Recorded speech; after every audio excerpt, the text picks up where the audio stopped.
हम यह कथा वाल्मीकि रामायण के अनुसार सुना रहे हैं। तुलसीदास जी की रामचरितमानस और वाल्मीकि रामायण में कुछ अंतर हो सकता है। अब हम कथा प्रारंभ करते हैं। अशोक वाटिका में जब रावण सीता जी को कई प्रकार के प्रलोभन देकर उन्हें स्वयं की पत्नी बनाने के लिए बोलता रहा, लेकिन सीता जी पर उसकी बातों का कोई भी प्रभाव पड़ने वाला नहीं था।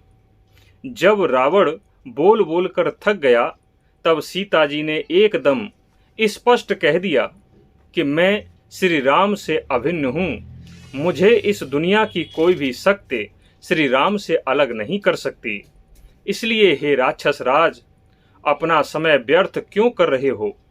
भले ही मेरे प्राण चले जाएं, लेकिन मेरा निर्णय यही रहेगा।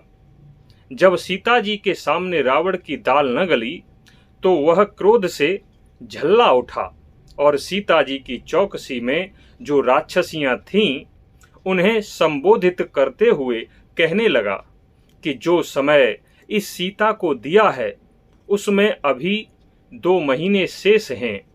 यदि 2 महीने में यह अपना निर्णय नहीं बदलती है, तो इसे मारकर खा जाना।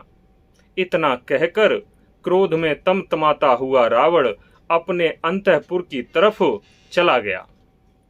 उसके जाने के बाद वे कुरूप राक्षसियां, जिनके शरीर बड़े भयानक थे, सीता जी को बुरी तरह से डराने और धमकाने लगीं। उन राक्षसियों के शरीर बड़े डरावने थे। कोई एक आंख की थी तो किसी का एक ही कान था। किसी के इतने बड़े बड़े कान थे जैसे हाथी के होते हैं। कोई लूली थी तो कोई लंगड़ी थी। किसी के पैर के स्थान पर खुर थे, कोई एक पैर वाली ही थी। कोई बहुत मोटी थी, किसी के बहुत बड़े बड़े दांत निकले हुए थे। कोई बहुत काली कलूटी थी, किसी के चेहरे की बनावट ही डरावनी थी। वहां जितनी भी राक्षसियां थीं, वे सब भयानक शक्ल और सूरत की ही थीं। उनमें से कोई एक राक्षसी सीता जी से बोली कि यदि यह सीता हमारे महाराज रावण को अपना पति स्वीकार नहीं करती, तो इसके बड़े महीन महीन टुकड़े करेंगे और खा जाएंगे। तभी दूसरी राक्षसी ने कहा कि महीन महीन टुकड़े तो करोगे, लेकिन स्वाद तब आएगा जब उसके साथ मदिरा भी हो। इसलिए अंतःपुर से मदिरा भी मंगा ली जाए तो अच्छा होगा। तभी तीसरी राक्षसी बोली कि नहीं, हम सभी लोग अपनी कुल देवी निकुंभला देवी के सामने इसके टुकड़े करके मदिरा के साथ नाचते गाते हुए खाएंगे। ऐसी बातें सुन सुनकर सीता जी भय के मारे कांप रही थीं। आंखों से आंसू निकल रहे थे। बड़ी दयनीय अवस्था में रोती जा रही थीं और कहती जा रही थीं कि हे प्राणनाथ, मुझे लेने आप कब आओगे? जब मैं प्राण त्याग दूंगी तब आओगे क्या? उस स्थान से हटकर सीता जी उस अशोक वृक्ष के नीचे आकर बैठ गईं, जिस अशोक के वृक्ष पर हनुमान जी बैठे हुए थे। लेकिन वे राक्षसियां बड़ी दुष्ट थीं। वे वहां भी आ गईं और वहां पर भी सीता जी को डराने धमकाने लगीं। तभी एक वृद्ध राक्षसी, जिसका नाम त्रिजटा था, वहां पर आई। वह अभी अभी सोकर ही आई थी। बड़ी भयभीत सी लग रही थी। सभी राक्षसियों से कहने लगी कि हे सखी, क्या तुम जानती हो मुझे क्या सपना आया है? मैं अभी अभी बहुत भयानक सपना देखकर आ रही हूँ। सभी राक्षसियां उस त्रिजटा नाम वाली राक्षसी के पास इकट्ठी होकर बोली कि हे वृद्ध सखी, बताओ तो सही, तुमने क्या सपना देखा है? जब तुम हमें बताओगी ही नहीं, तो हमें तुम्हारे सपने का कैसे पता चलेगा कि तुमने कौन सा सपना देखा है? त्रिजटा ने कहा, मैंने बहुत भयानक सपना देखा है। ऐसा सपना मैंने कभी नहीं देखा जैसा आज देखा है।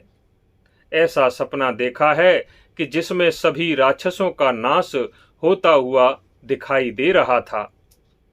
यह लंकापुरी नष्ट होती हुई दिखाई दे रही थी। हे सखियों, सपने में मैंने यह भी देखा था कि पुष्पक विमान पर सीता जी, उनके पति श्री राम और श्री राम के छोटे भाई लक्ष्मण बैठकर यहाँ से जा रहे हैं। मैंने यह भी देखा था कि राक्षस राज रावण पुष्पक विमान से पृथ्वी पर गिर पड़े थे और पागलों की तरह दक्षिण दिशा की ओर जा रहे थे। फिर सामने एक मल का ढेर था, उसी में राक्षस राज रावण गिर गए और उसी में डूब गए।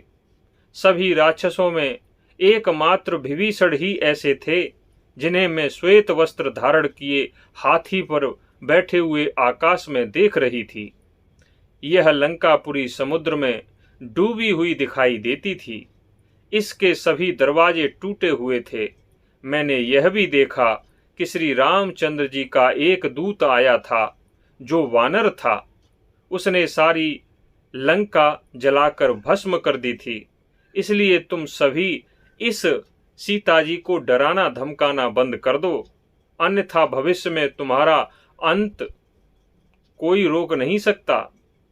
जैसे ही त्रिजटा ने उन सभी राक्षसियों को अपना स्वप्न सुनाया, वे सभी राक्षसियां जो अभी क्रोधित होकर सीता जी को डरा धमका रही थीं, अब तो भय के मारे जहां सीता जी बैठी थीं वहां से दूर भाग खड़ी हुईं। अब तो सभी राक्षसियों को अपने प्राणों का भय सताने लगा। अब डर के मारे कोई भी राक्षसी सीता जी के निकट नहीं आ रही थी। सब की सब वहां से दूर चली गईं। सीता जी श्री राम को याद करते हुए फूट फूट कर रो रही थीं। हनुमान जी उस अशोक के वृक्ष पर बैठकर सीता जी के रोने को देख रहे थे, लेकिन वे एकदम सीता जी के सामने नहीं आना चाहते थे।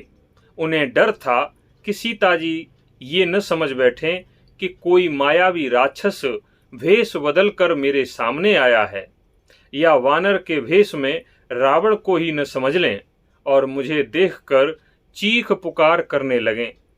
यदि सीता जी मुझे देखकर चिल्लाने लगीं तो सभी राक्षसियां जो दूर खड़ी हुई हैं वे फिर से उनके निकट आ जाएंगी। फिर मुझे उनसे युद्ध करना पड़ेगा। यह बात रावण तक भी पहुंच सकती है और मेरा जो आने का उद्देश्य था कि सीता जी का पता लगाकर मैं वापस श्री राम के पास पहुंचूं, वह उद्देश्य पूरा नहीं हो पाएगा। इसलिए मुझे बड़ी सूझबूझ के साथ आगे क्या करना है यह विचार करना चाहिए, नहीं तो उद्देश्य पूरा नहीं हो पाएगा। फिर हनुमान जी ने एक युक्ति निकाली। वह युक्ति क्या थी यह हम दूसरे वीडियो में बताएंगे। तब तक के लिए हमारा चैनल सब्सक्राइब करें। वीडियो अच्छा लगा हो तो लाइक करें, कमेंट करें और भी लोगों को शेयर करें। तब तक के लिए धन्यवाद।